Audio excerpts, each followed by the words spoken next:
So it's now a great pleasure to welcome and introduce distinguished philosophical heads here on the podium. To the left, we've got Samuel Hughes, who used to be a graduate student at Oxford, who's now left us, unfortunately, for the other place in Cambridge, but we still decided to have him along. I was very impressed by Samuel. He and I spent one year together in Oxford, and we met often to talk about all things aesthetic, as you can see from Samuel's appearance. He's very much into the Kantian world of things and Hegel, and works on Kant's moral philosophy in his upcoming PhD at Cambridge. And of course, we have the fantastic Roger Scruton, who remains as a mentor to the fellowship and to me personally as well.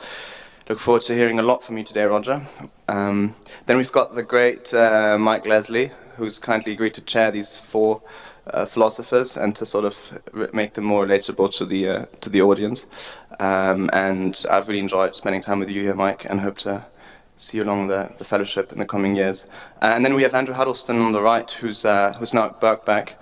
He used to be at Oxford as well. He's a great expert in Nietzsche and indeed a lot of continental thought. He teaches Kant, Adorno,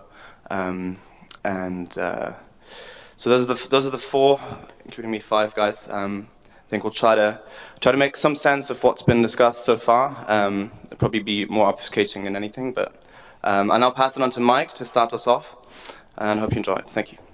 By thanking Alan and thanking Jacob and Mr. Budder, especially for last night as well, for having us all here. It really has been an extraordinary few days, and I'm looking forward to what's coming up. I think the first point to begin with today, and I know this is something Mr.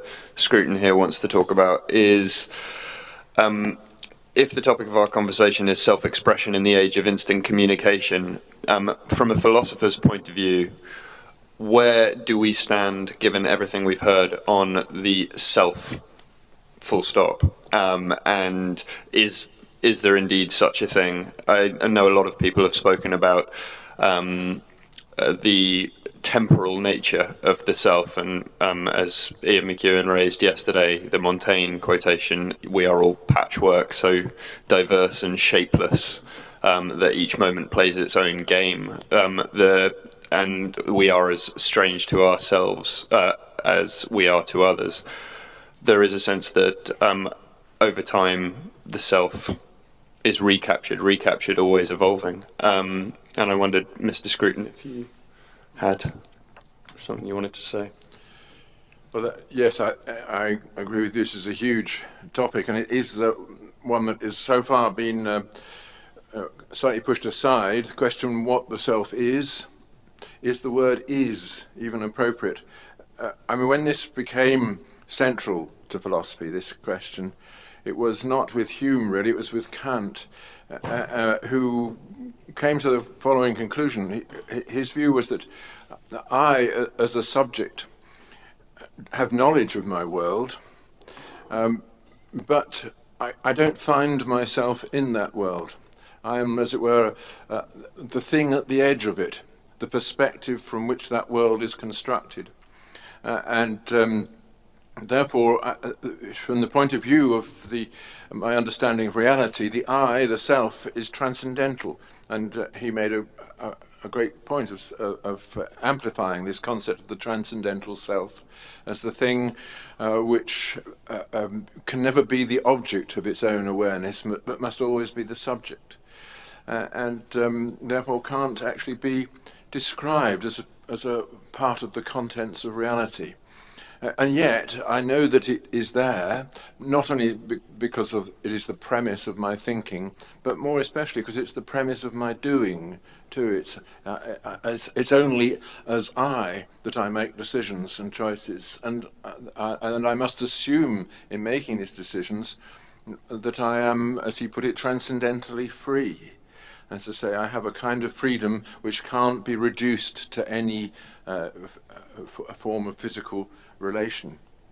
So it's as though, to use Tom Nagel's phrase, it's though I have a view from nowhere, and that nowhere is me. Okay, that's a paradoxical way of putting it, but everybody, once they start thinking about this, is tempted in the same direction. It is really what Hume would have said if he'd had these glorious concepts, rather than saying that I'm just a bundle of impressions. In other words, I don't find this thing when I look inwards, because there wouldn't be such a thing as finding it. But it's the thing that's doing the seeking, that's why. When Hegel took up this topic, he made it into something beautiful and elaborate, as he did with everything, but his thought was something like this, that whatever the transcendental self is, it is what I fundamentally am, but in itself it's only a kind of embryo. It only becomes fully real through the encounter with the other. And this theme, I think we've had this, and it's, I think, the most important theme really in post-Kantian philosophy, the idea that self-knowledge, self-awareness, freedom, the individuality of the subject all become real once they are ascribed to others as well as to myself. And it's through the recognition accorded by others that I become the thing that I am. I claim my freedom from others by demanding that they recognize me as a center of decision-making and so on, and in their recognition I see myself reflected. Then at last I have become what I am. So that in the end, the I only becomes a self in relation to the you. So the I to you relation is the foundation of our being as individuals. And that, I think, is a beautiful idea, and you get it coming back again and again in philosophy. And of course it comes in strange and distorted forms in Heidegger and Sartre and all that in the modern world, and it's there in analytical philosophy too. Someone like Wittgenstein and Elizabeth Anscombe taking off from him, saying that the word I does not refer. It's a very frightening thing. Is that really true? This word that seems to which denotes me, the most important thing in the world, actually doesn't refer at all. But anyway, I'll leave it there. And Sam, do you have an opinion on whether the urge to form an I through self-expression and through, for example, the selfie, putting yourself out there, do you have a qualitative judgment on that as a philosopher? Well, I think these points that Roger has been raising leave us in quite a complicated position vis-a-vis assessing the selfie. And it's something I've thought of, it's come up a few times in the course of our discussions. Because what follows from this Hegelian thought is that the need to bring the private self into the public sphere and to put oneself before other people and before their gazes is, by no means a motive that we should, by no means a motive that we should wholly reject, at the very least. If a very strong form of this view is taken, as Roger adumbrated, then one has something like the view that one only begins to exist as one brings oneself before the other. So that, prima facie, that seems to leave us with a positive picture of the selfie. This seems to be like, there I am wandering around in my primordial state of existential uncertainty in San Marco Square, and then I can get out of this by taking this image of myself, turning myself into, preserving myself in this objectified form, and then giving myself to all these other people to see. Now, it's pretty obvious that there's more going on here, that's not the whole story, and that there is something, as came out so strongly in Jim Johnson's speech, there is something very disturbing about, or at least very concerning about, an excessive reliance on the gaze of the other. There's the sense that you're so uncertain about your private self that you need to be constantly putting everything before other people's gazes, and you don't have, if those gazes stop for just a moment, you feel placed in a state of existential panic again. But I think understanding the moral ambiguities, or the ambiguities of this, and what makes it questionable in some contexts and not in others, I think it's very difficult, and I mean, I want to hear what the other speakers think about this, because I haven't worked it out myself. Jacob, do you? Well, of course, I haven't worked it out either.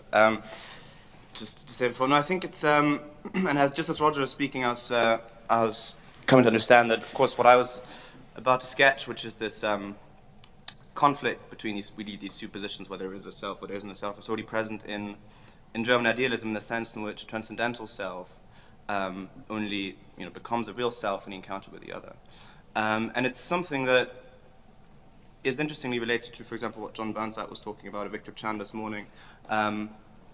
The idea that sort of the richness of life, it comes from looking outward rather than looking inward. Or the Goethean quote that we exist through relationships to other things, and the view that I am very much sort of a fan of, and that it sort of resonates with a lot of what Alan says. The color values, that if he paints someone, what matters much more than just getting the facial features right is to get the environment around the person right and so forth. And that's a view that makes a lot of sense, but I want to pose a sort of dilemma or a problem for that view, which is that with new technologies, in a sense, we have an ever greater chance of communicating and getting in touch with each other. And so on the relationship view of the self, this should lead to a greater sense of the self, or something like, we should be more assured of the self or of ourselves or something like that. And I think it's fair to say that it's not always what happens in the use of new technologies. As relates to finding oneself, we don't encounter a world that's more compassionate often, although people are more connected.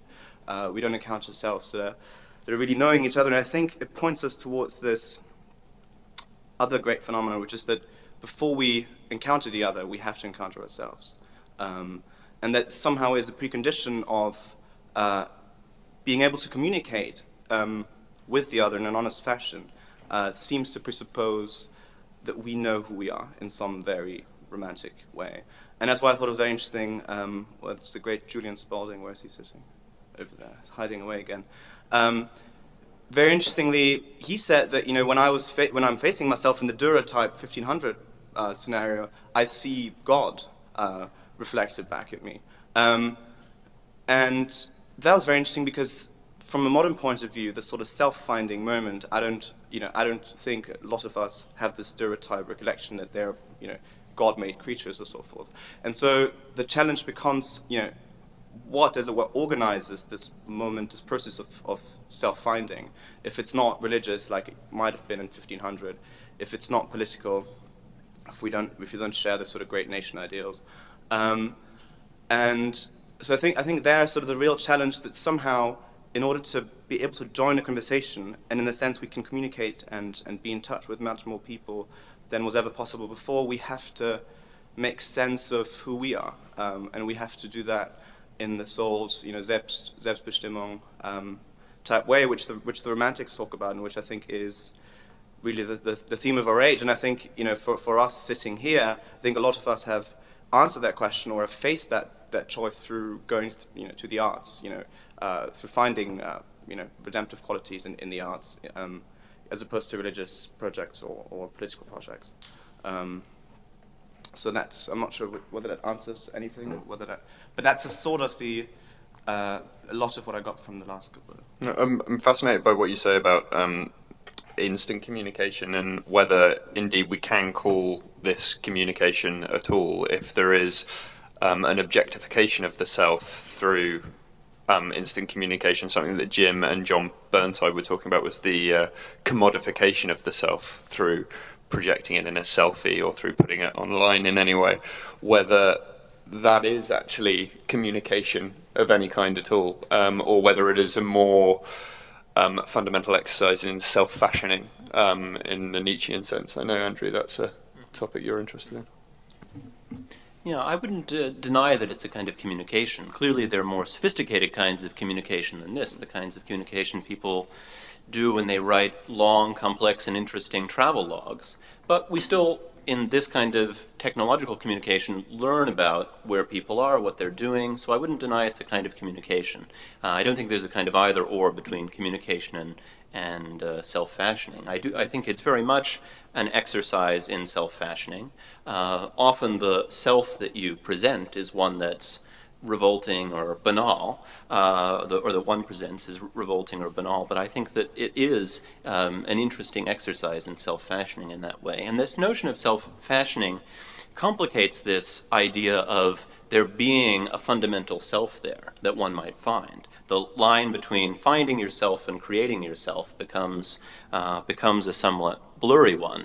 And we've talked about in several of the discussions so far, in several of the papers so far, the way in which the self could be created or curated through these various online media, through Twitter or through Facebook, as if that thing that's created or curated, that's somehow artificial or unreal, and that's set against some real core of the self or some transcendental self or something like this. And as a Nietzschean, I tend to be fairly suspicious of any sharp sort of divide like that. I think the self that matters most is, to some important degree, created. Now, whether you do that in an interesting way in what you present on Facebook or Twitter, that's another matter. The selves that many people present aren't very interesting. But I think the technology allows now for a new platform for self-fashioning that was not available before. Roger, do you? Yes, that's a very interesting suggestion. I think a little about in this area that our ancestors had an easier way of making sense of this because they made a distinction between soul and body, which enabled them to say, whether or not rightly, but at least to grasp the idea that there are two aspects of the human being, and you could have a lot of information about one without any information about the other, and one of them could develop without the other, and so on. I was thinking that those apps that Jim Johnson was referring to, which are attached to you and record the amount of sleep, where little photographs of where you're going, what you're eating, and so on. They report to the whole world the story of your body. But our ancestors would say they don't report the story of your soul. Indeed, they leave it untouched. Now, that might not be entirely right, because things are much more blurred for us, as Andrew was saying. But it is surely the case that our concept of the self, as we have been discussing it, is of that other thing. We don't want to say that it is a thing for the reasons that Kant and others tell us, but nevertheless we want to say that there's something in the human being that needs to be developed, that isn't there just because the body is there. It comes about partly through these vital interactions with others, and in those interactions we grow in another way.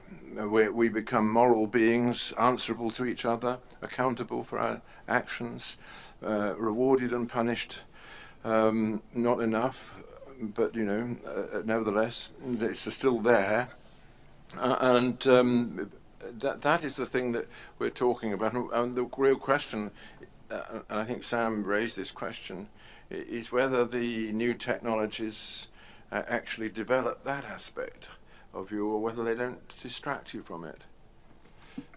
But Roger, if I just may interject right here, so do you think this sort of self that you just alluded to, do you think that's developed through sort of introspection or outward looking? Because I just remember, Ian's quote of Montaigne, who said that he deliberately sort of took up projects that he knew little about to find out more about himself, and whether, as it were, or things like psychoanalysis or something, sort of the real attempt to look inward, whether that's the sort of way to go forward, or whether sort of to open up to the world. Or does that distinction not make sense? No, it totally makes sense, and it is a real question. What we refer to as narcissism is also a way of avoiding yourself, because you're avoiding that encounter with something that holds you up to judgment, and maybe there isn't any simple answer as to what you must do for this thing to grow, because we haven't yet got a description of what this thing is, but it certainly doesn't grow just through lying on a couch and answering questions. And I mean, Ian's example of Montaigne is extremely important because, of course, he was the first person who made introspection into such a fundamental part of his life. But he also is the first writer who devoted a real essay to the topic of friendship and its indispensability in the development of the individual. I want to put some, well, I suppose, pressure on you to get for clarification here, Roger, about about the presentation of the self in the selfie. I mean, it looks to me as though putting oneself up for judgment before people, in some sense, is precisely what's going on in the selfie. And if you weren't being judged, I mean, you hope to be judged favourably, of course, and you're controlling. So there is some control over what you put forward, a lot of control over what you put forward for people to judge, and that perhaps is peculiar. But the basic idea of putting forward, we always choose what we put forward, up to a point we always choose what we put forward for other people to judge of ourselves, and that's definitely what's going on with the selfie. So I want to have some more thoughts from you on what it is you think is questionable about the kind of presentation of self involved in the selfie that means it interrupts or diverts us from moral development rather than conducing to it. Well, I didn't want to take a definite view on this, but the kind of judgment that you might make of somebody through the selfie, it's like the girl that Jim showed in the Piazza San Marco. So you're the kind of person who thinks yourself so important that you can put Venice into the background of your being, then I don't have anything to do with you. That's the kind of judgment that the selfie taker couldn't cope with. But it is the judgment that accurately represents her form of self-fashioning. She regards her own presence somewhere as the most important fact about that place, and that not understanding your insignificance is a lack of self-knowledge too. So I don't know, but certainly we don't think that this is the same kind of coming to know yourself as the coming to know yourself of who was it? Monsieur Hobbes standing before the Dürer, was it? I can't remember who took that example. Julian. Sorry. Oh yes, Strutt. Exactly. That's a real selfie, because he is saying, "Look how unimportant I am compared with this, and I am lost when I see this form of self-fashioning before me." One thing that has been mentioned in our discussions before this was that the relegation of the world around us to background and the preeminence of the self is potentially unique to our time, or could actually be viewed within a historical context as being symptomatic of an urge that has gone on throughout the centuries, and new technologies have just enabled it in different ways, rather than something that is novel to our society now. I know, Jacob, you were perhaps suggesting that in an age of radical subjectivity, the self is elevated to a sort of godhead. But do you stand by that, given the few days we've had? Yeah, I mean, that's sort of part of my Heideggerian legacy to view this, as I said before, the question is, and that's why I think ideology is more important than ever, although it sort of seems to be absent, and why I think philosophy is more important than ever, although we don't quite realize it, which is that human beings can't quite live without some sort of design to make sense of their life, some sort of overarching theme that gives sense to the things they do. And so Heidegger was very good at sort of pointing out, and again, I think Ian McEwan mentioned Jakob Burckhardt, the sort of 1300 moment when individuals started to affirm their own individuality in the Renaissance, and then of course that continues.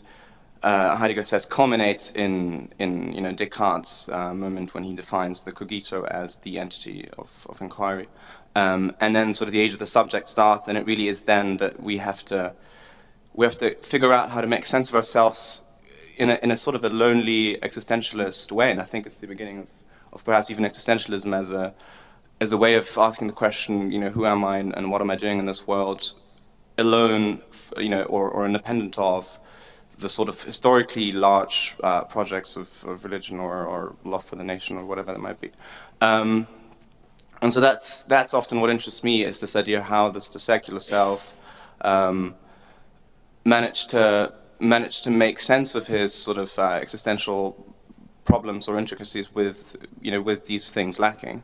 And I think Andrew interestingly suggests that sort of the self that he's interested in is created. And I agree with this idea that somehow existentialism is very much present in, if you look at a lot of the social media tags, it's sort of, this kind of, even the kind of just do it, you're your own guy, go your own ways, all these kind of things that are sort of propping up. And I think they do show this loneliness self that leads to an existentialist reaction.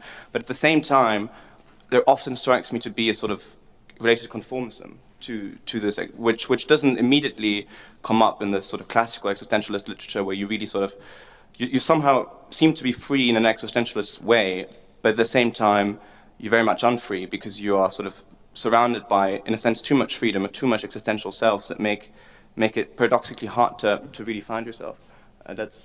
Is that something you'd agree with? Or? Yeah, no, I'm very sympathetic to that idea, and especially to the idea that there is an age of individualism that's upon us. I think it's very notable and is evident in the selfie. And I think you're exactly right to say what you do about this kind of reflection of existentialism that we see in these tags on Facebook and this sort of thing. I think it's very much present there. I think as much as it's driven by ideology, it's also driven by the technology as well. Especially the selfie. You think about just several years before, you couldn't take a selfie with the camera side on the screen side of the phone. You had to hold it in an awkward position and guess if it was right. And then people started taking more selfies, and the technology adapted because of that. But people began taking the selfies because they had that capability to come up with an easily produced image of themselves in a way that they were never able to do in the past, that requires virtually no talent and very little technological skill. You just press a button and you have this image.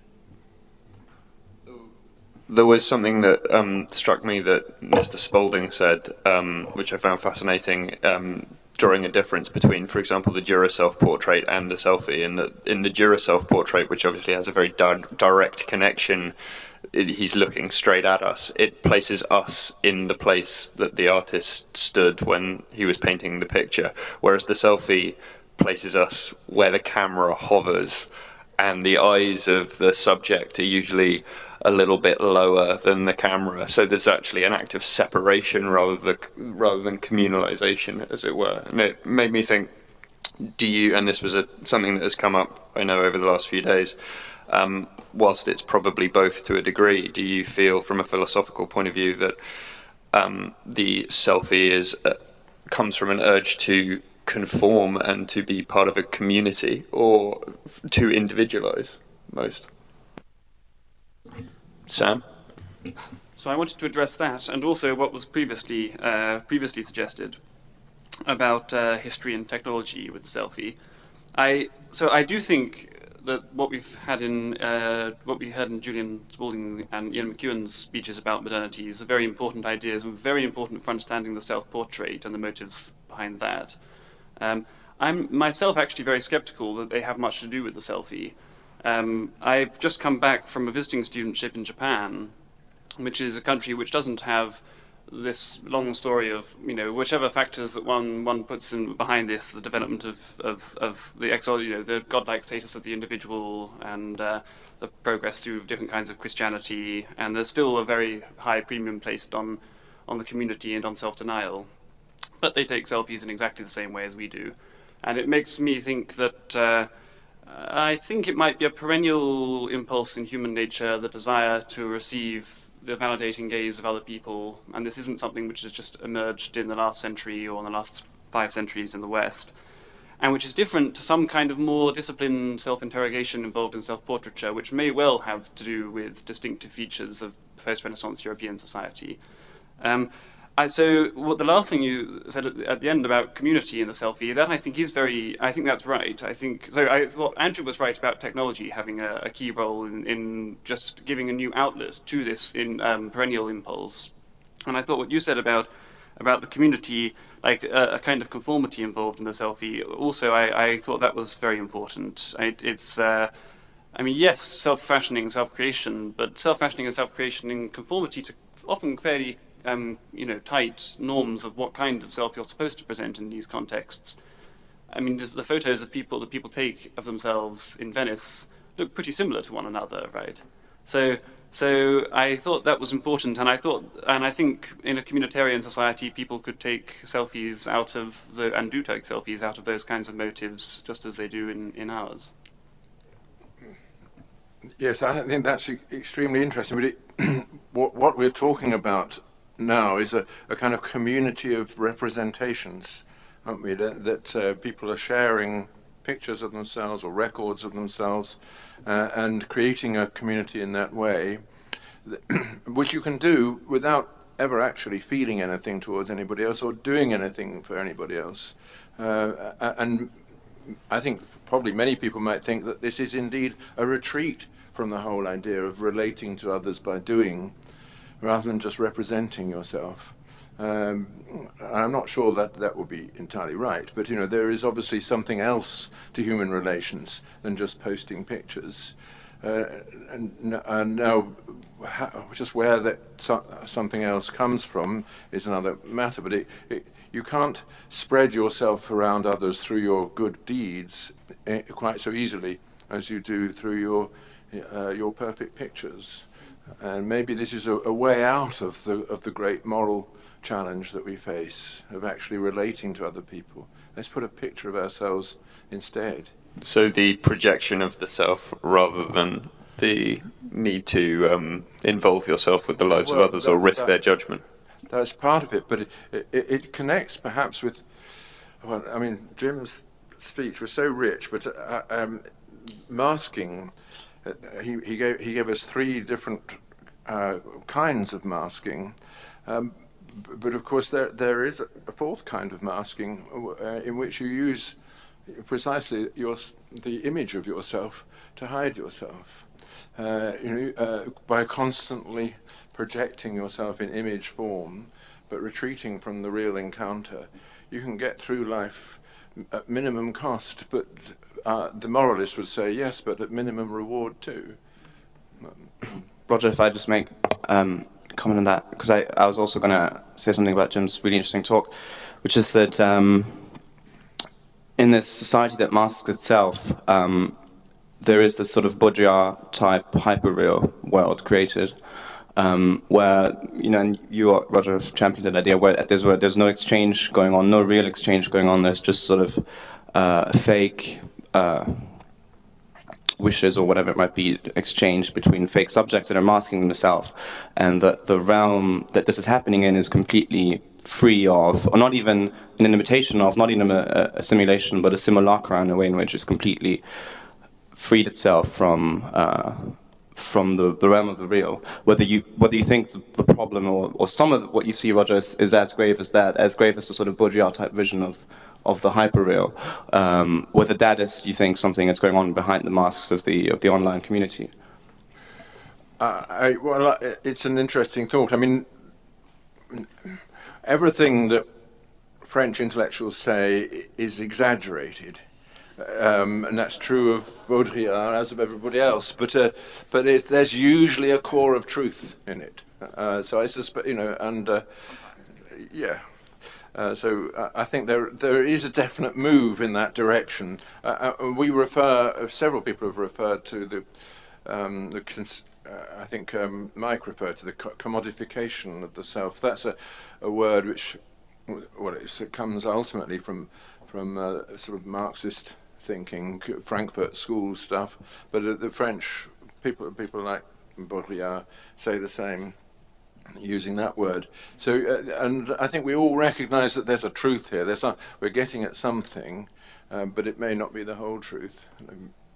One of the things that comes to my mind talking about the hyperreal and the move in the direction of the hyperreal is to do with Jim's talk, particularly that the self presented online eventually may obliterate or dominate our self. For example, if the self isn't just an image but is presented of statistics, you find people nowadays trying to live up to the statistics of those around them and trying to improve the stats of their online self statistics. So we aspire to our other as presented online. I was wondering whether that... Well, that in itself is always true in any, again, in any culture. People have an idea of what they are, and then they try to live up to that, and they feel shame if things that actually, facts that they actually about them are incongruous to an idealized self-conception. I wonder, the statistics are particularly, there's something, repulsive about, well, certainly some of the statistics we heard earlier.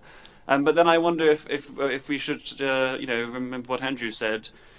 Self-fashioning is perennial. It may just be that some kinds of self-fashioning are more, trivial or banal than others. And yes, and a statistical, a self-conception comprised mostly of statistics about one's sexual encounters or something is obviously at the end of some continuums there. One thing that also fascinated me was the concept you mentioned, Sam, that you've just been in Japan.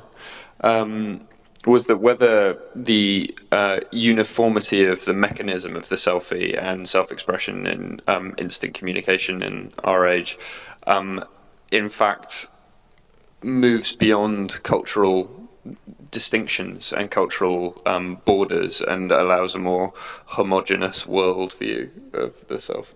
Jacob, that was something you'd raised? I think Andrew wants to take that. I think it's a difficult question. I would stress trying to avoid, when it comes to the selfie and to the effects of the selfie, any kind of monolithic generalization about what it does, because I think there are certainly capacities for it to stymie the development of the self, to be morally detrimental, but also capacities for it to be beneficial and to be helpful in the creation and the advancement of the self. And I find similarly, when you're thinking about its role cross-culturally, it's very hard to make broad generalizations about what role it serves and this sort of thing. Can I ask, do any of you take selfies? I have been. Does anyone here take selfies? Casey Larson, I think. I'd be fascinated to hear what the urge is to take a selfie. But one question before I opened it up to questions from you guys was, if the topic of our debate is self-expression in the age of instant communication, is there anything in particular that you guys feel about the instantaneity of the means of self-expression that has changed the concept of the self? Yeah, I think this is a really important question that we haven't properly touched upon. It is very obvious that, going back to our opening example that Julian gave us of the Dürer, that was a piece of work in which a whole life was put, and it was, as Julian said, it was also an act of praise. The recognition that you owe your life to something else, and this, I think that is a very different action from that of just holding a machine in front of you and going click. And inevitably, the process whereby we make things is imprinted in whatever way on the things that we make. And they enter our lives in another way if we haven't worked on them. And I remember when I was young, I was fascinated by photography. I used to take pictures of all the things that I loved, and I'd take the film away into the little dark corner of the house and develop it, and then put it into an enlarger, and I was so proud of the result. And then I'd touch it up with little bits of paint and so on. It was crap what I did, but it represented. It was an Entäußerung of the self, just as much as any painter's work. That's one of the things about the Marx video that fascinated me as well, was that there was a suggestion that everything is self-expression when it comes to artistic form, that you could sculpt another being and that would still be a form of self-expression. It called to mind Elizabeth Bishop's poetry, or where, you know, for example, in her famous poem, The Fish, she just describes the fish in a captured moment of time, and that's still, rather than any articulated form of self-imposition on this fish, it still is an expression of herself. Whereas the selfie seems to move beyond that to an absolute expression of the self through only the self, which I find fascinating. But open it up to the floor, Mr. Berder. Books, movies, and then coming television and later the internet, you have an increasing number of people who participate. Thomas Mann, for instance, who wrote the wonderful Told in Venedig, he sold about 25,000 books. This was a lot in those days. Then in the 30s starts movie, big age of movie. They got about a million spectators, quite a lot. And then came television, and if you read the newspapers, you can see 8 million people looked at this, or 16 million people looked at this. And sometimes it seems to me that the only quality debate is how many people looked at this yesterday night, so we need it again. But this still was, let's say, Germany, 80 million people, so if they got 16% or 18% football game, this was a lot. And then came these new boys from California, with Google, immediately 3 billion. A friend of Jacob with Snapchat, 8 billion. Facebook, we heard the numbers. And along with this increasing possibility of people to use technology for communication, along went the advertising business. And this started already in the 50s and 60s by giving you the power, you know, you can do everything if you want. If you buy this product, if you drive this car, if you go with this banking account, so you are strong. And then came Andy Warhol, who said everybody can be famous in 3 minutes, something like this. And you know, there was, for me, at the beginning of this new century, a kind of stop. And I was interested, my God, what will happen next? And what happened next was Facebook, 2005, 2006. And nobody could imagine how incredible Facebook moved forwards. Why? Why about the selfies? Because people, for the first time, after hearing, you are now powerful, you can communicate, they do it. They can see their imaging. They can see them, and they can, it's on the iconic turn.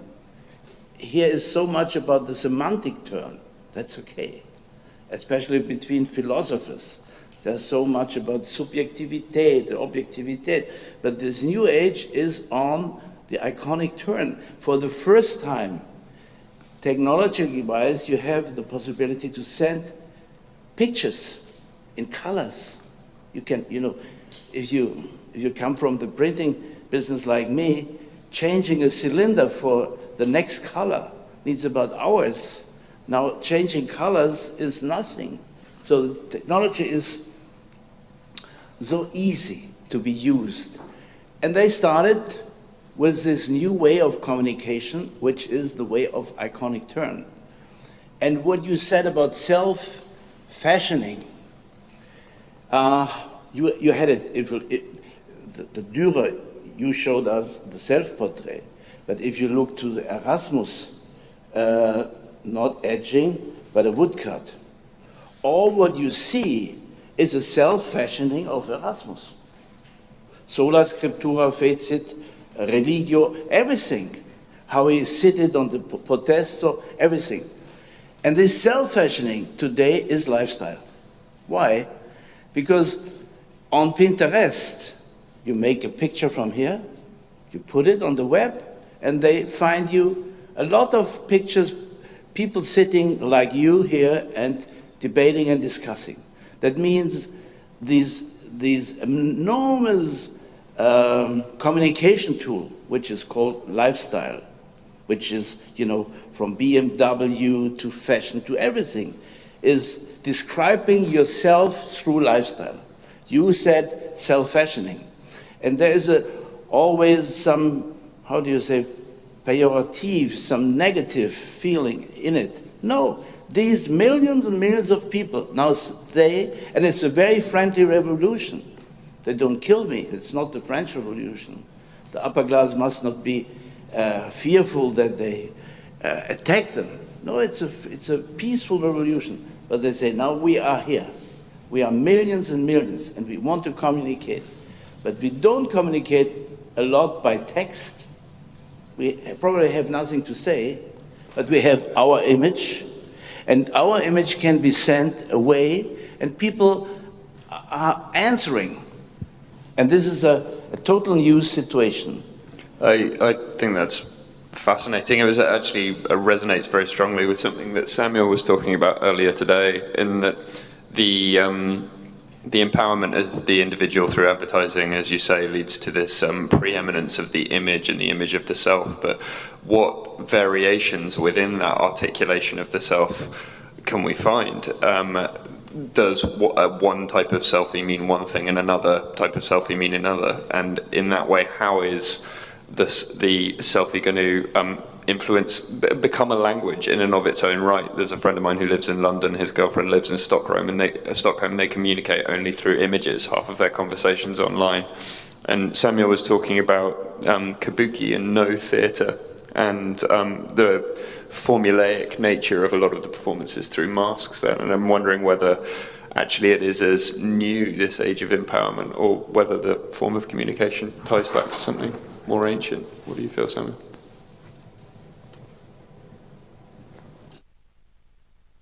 Could I have 2 minutes to think about that? Certainly can. Another question that Mr. Budder, would you like to pass on, Alan? Right now. Yes, I thought I'd direct this to Jacob. Jacob, you touched on this notion of the theme of our age, and you suggested that, you posed the question, I believe, what is it, if not God, religion, and the nation state? And the importance of this when attempting to approach the self, and the self in context. And it strikes me that perhaps the same theme has always been at work, and I put this out not necessarily just to you, Andrew, perhaps, that it's been death of our physical selves, or death denial, which has perhaps been the grand theme behind all the other themes, and that God and religion was a possible way of extending our sense of selves, as was nation state. I wonder what many of you think about that. Yeah, on death. What would I say? I think that what strikes me as being characteristic these days is that in some sense, the medium technology has sort of taken over the active process of self-finding by the subject. So whether religion or the nation state, whether all these things are a response to death, I would say that what's occurring is that somehow we're driven by technology and we're responding to the medium. And a lot of what's happening is maybe flat because the artist isn't in control, if you like, but rather that technology is control. The options available to us are sort of driving a lot of the creativity. And it doesn't directly answer your question, but I think in a sense technology has become faster than our storytelling. And that storytelling is deteriorating online because we've been sort of overwhelmed by what's possible online. and that it's the sort of the job of the arts, if you like, to insert themselves into that new scenario. It cannot be philosophy, and Schiller is very good on this in this exchange with Goethe. He says philosophy can analyze, but it cannot give.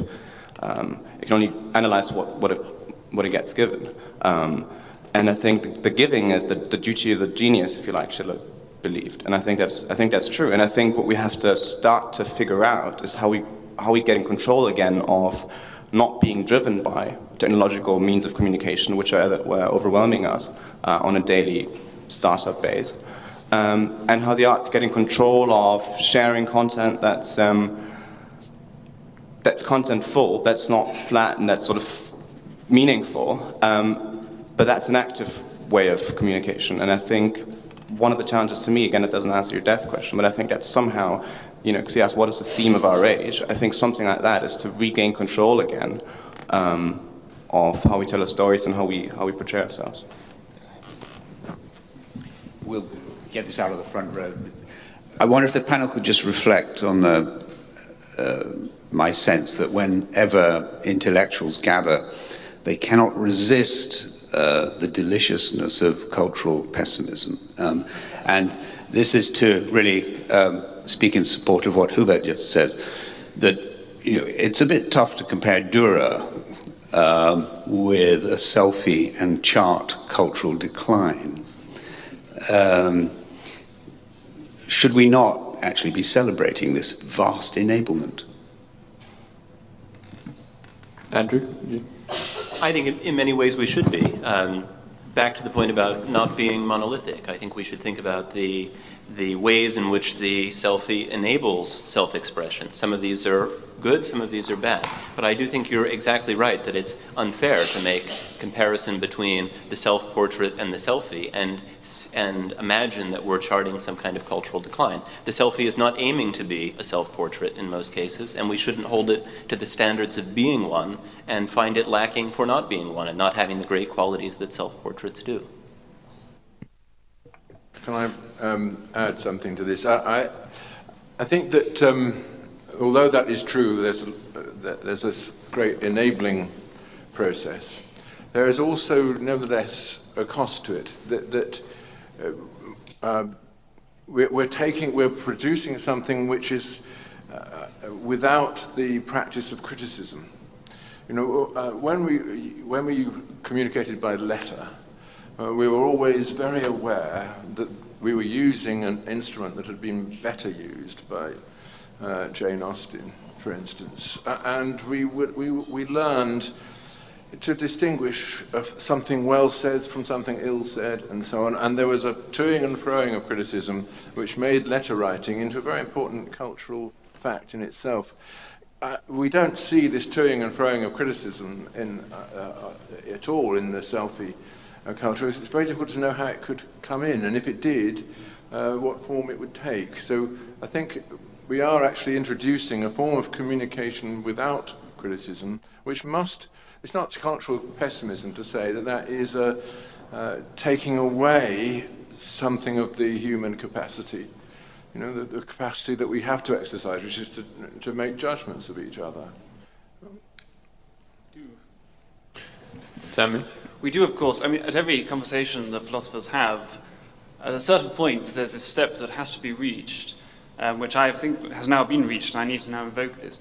A certain point is reached where you say, well, this is an empirical question, and we can't really be sure about this. We need someone else who's better at getting their hands dirty to go out and work this out. I think, so, it is clear enough, so it's clear enough that the selfie it could be, so if it is, the question is this, is the selfie acting as a substitute for richer or more accountable kinds of communication, or is it merely supplementing them?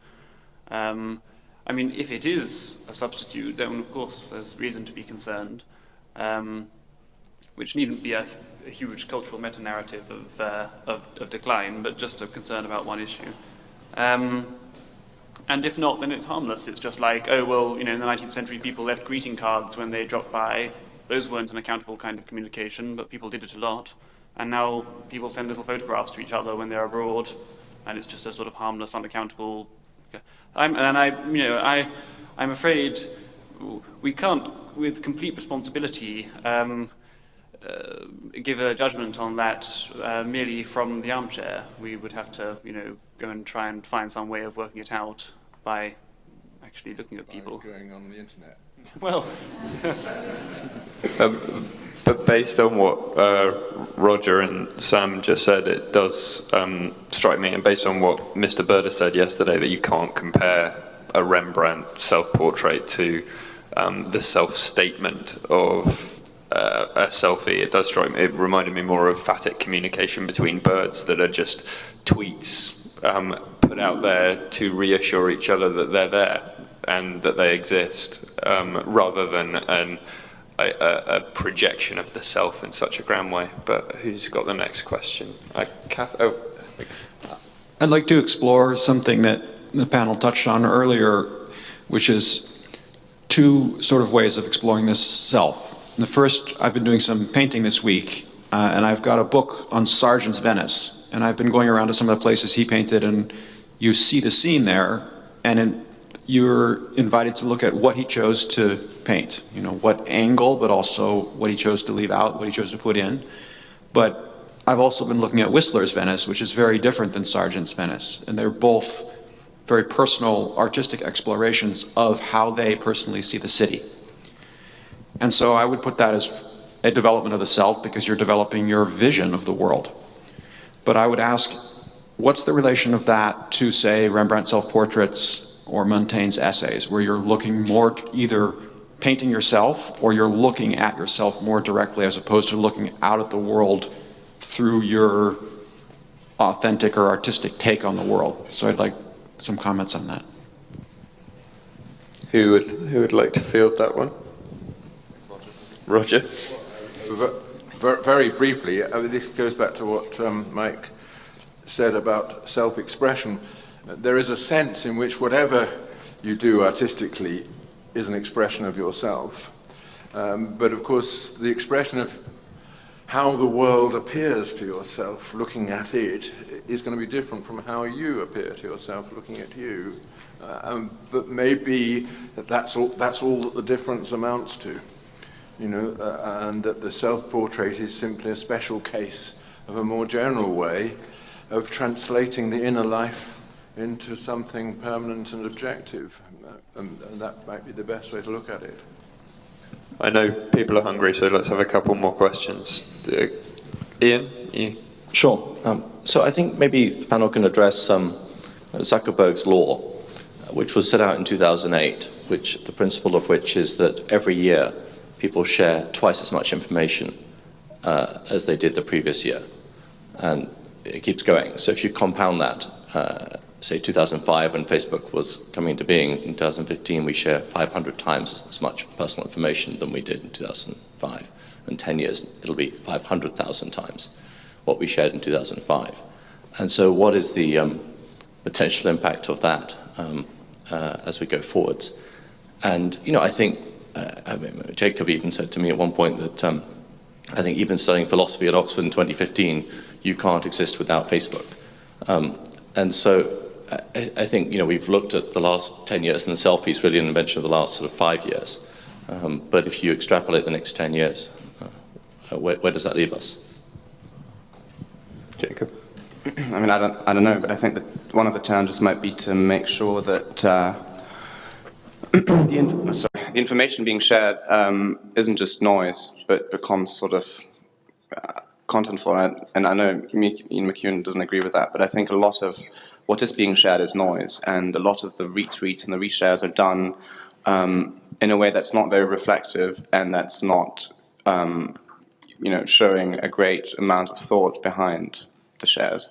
And I think it's a challenge for education at the end of the day to, as I said before, again, figure out how to deal with this massive increase in information, which is also overwhelming to the recipient of the information, that it's sort of, if I think about every year sort of encounter twice as much information as a recipient from my friends, the options available to me are just enormous. And the insecurity that results from, I think, this plethora of opportunities without one clear sense in which, at the end of the day, an ethical question of how to lead my life, whilst being bombarded with an ever-increasing amount of information, whilst sharing an ever-increasing amount of information. I think a hugely challenging one, and I think it's going to be an education question. There's going to be, you know, a way in which we turn that information into something valuable that informs our lives and, you know, and makes them more flourishing, I think, in a very abstract response to that. Let's have a few more questions. Thank you. Yeah. I have a question about representing oneself in a self-portrait. Rembrandt has been mentioned. He has made a self-portrait as an apostle, as a merchant, as circus, and it's possible that self-portrait by Dürer is self-portrait as Christ.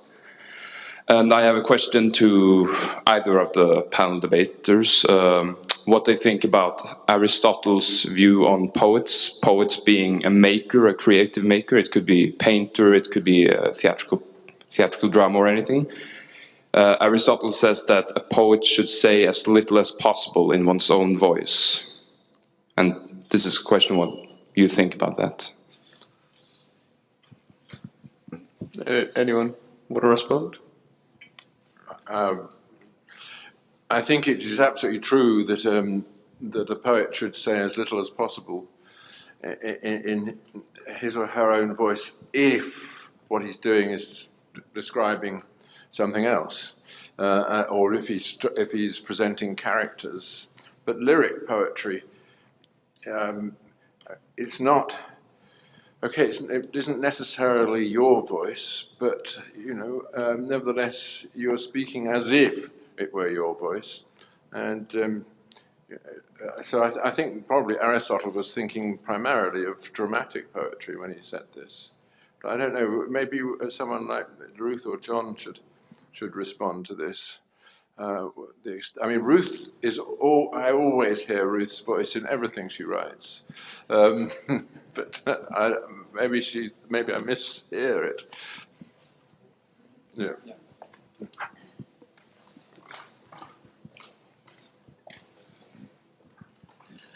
Well, thank you. I think I'm thinking of Beethoven. I'm thinking of a musician here.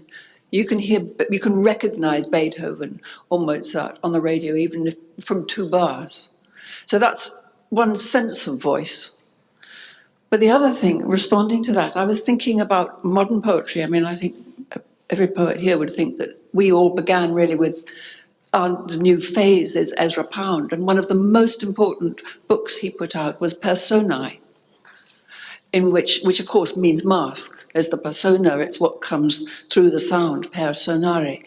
And so the modern lyric poet from Pound onwards is very conscious that when you write a lyric poem and say I, you're crafting the I of that poem in a particular way that the poem needs.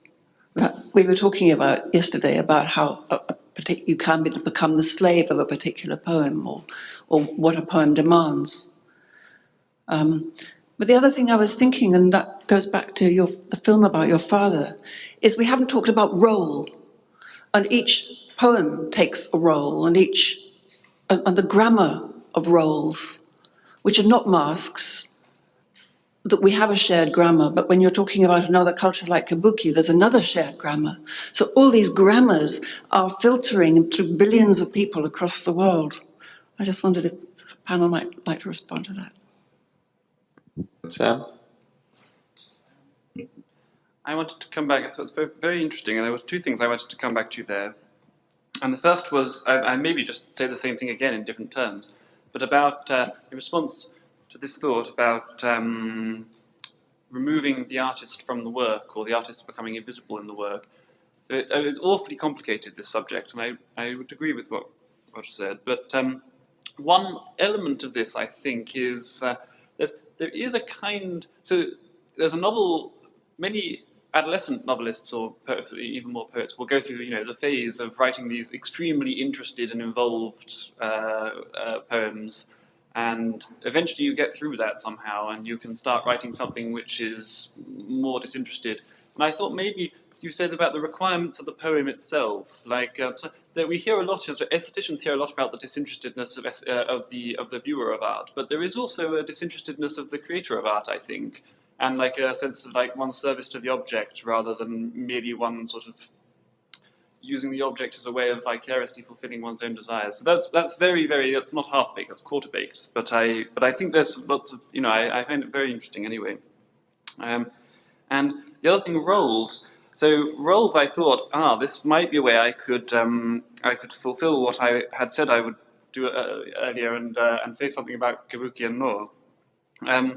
So there are standardized parts in both, especially in the Noh theatre and also to some extent in kabuki, with masks that people wear for each of those standardized parts. And there are, I don't know the exact number, 40 or 50 different masks in the Noh theatre, exquisite objects. And then there's this question, so what's that, so the communication that's involved in those. So those are each roles. They do, there is something very, very richly expressive about this kind of theatre. One thing that roles do, and that I think Noh theatre has done, Noh theatre has, and does for Japanese culture in general, so you set up an idealized role. If you manage to perform that idealized role perfectly, then in a sense you become invisible because you disappear behind the role, and people see merely the performance of a form. But if you perform it imperfectly, or if you choose to vary it slightly, then you can communicate very, very richly through that, because there's a communicative norm or an expressive norm that you and the other person have fixed. You both know what this role is and what you're expected to be doing, and then you're varying that in ways that they don't expect and that show something distinctive about yourself. And that can be voluntary or involuntary, and both can be very interesting for us.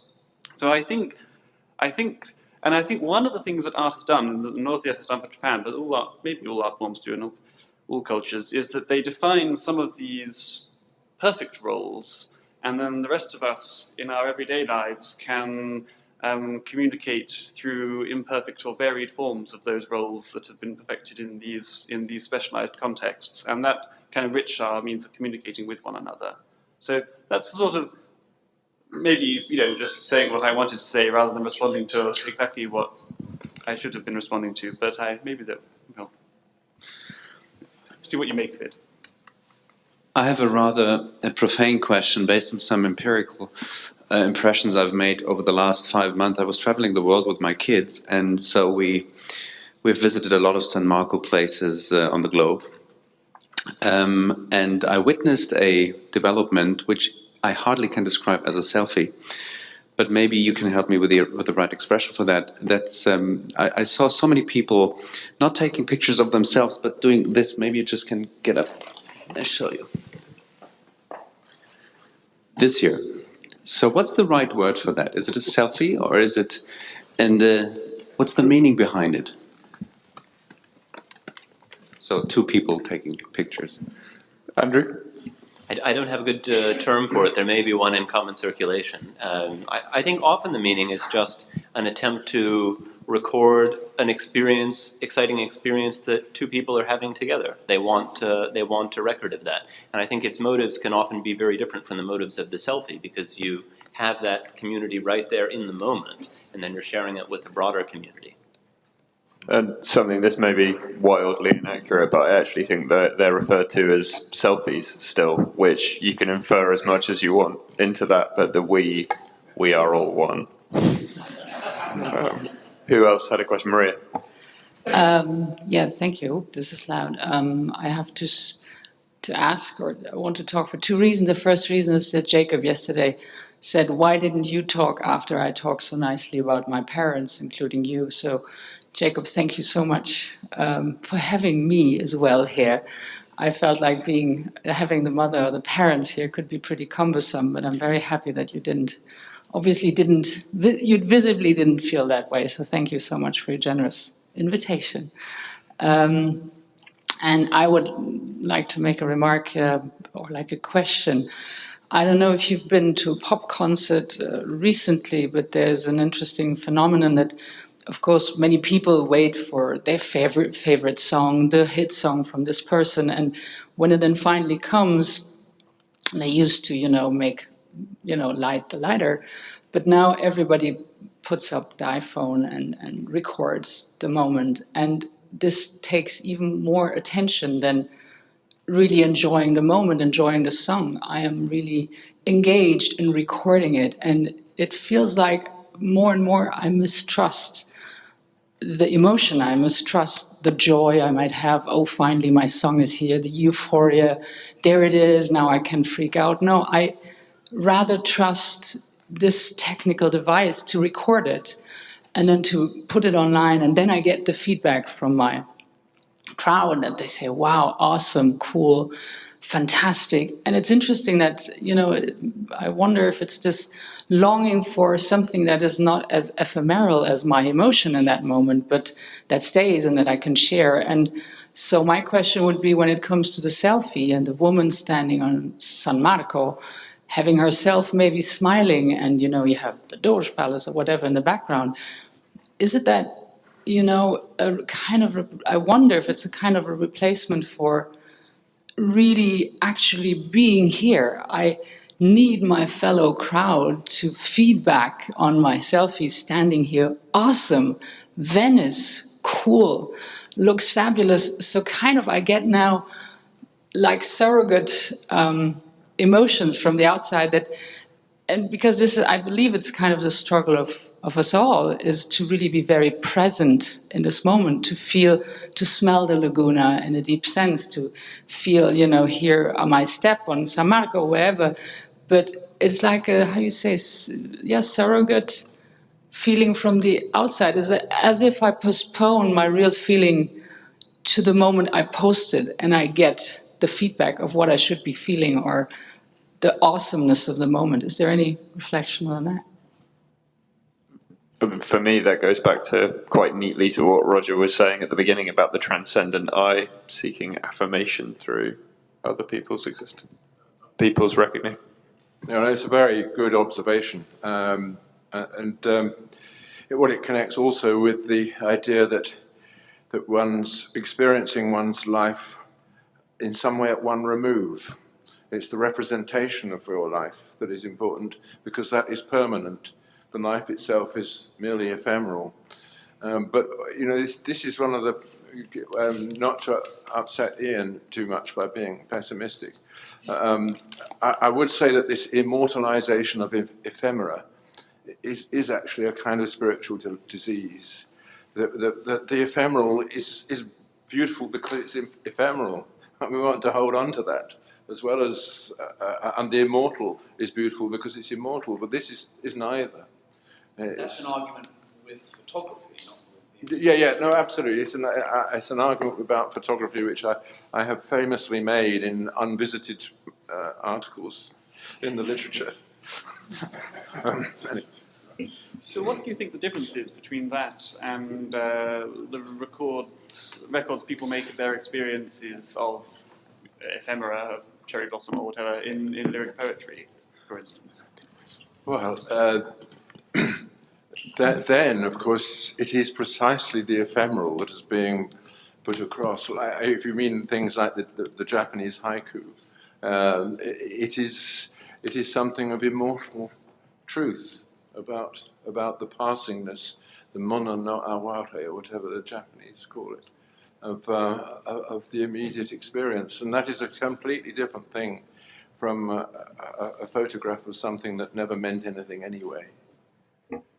But sorry, in defense of this sort of trend towards the permanent, I think, you know, we know heroic Greek culture, for example, the idea was, Horace and Harry keeps reiterating that the idea was to create something permanent, to have something that lasts. I think it's very human, and I think maybe that is a much better way to answer Alan's question about death denial. I think that's a very human tendency to get over this ephemerality, I think, and because it's often not good enough, the idea that, you know, we don't live in the past, we live in the present, and if we've experienced something, we want to experience it again and again, and the way to do that is to videotape it or to photo it, and it might not be the same experience, but it's some, you know, it's at least a representation of it. It's not like it doesn't get at anything at all, but I agree that it sort of diminishes the value of the moment in which the experience takes place, and I think that's a great conundrum, and I'm not sure I know how to place it. I think it's a very good observation, Mother. On that note, I know there are loads more questions, but there is also a delicious lunch waiting outside. So I'd just like to conclude by thanking Alan and Jacob again, and of course Sam, Roger, and Andrew for taking their time here today. And Sam.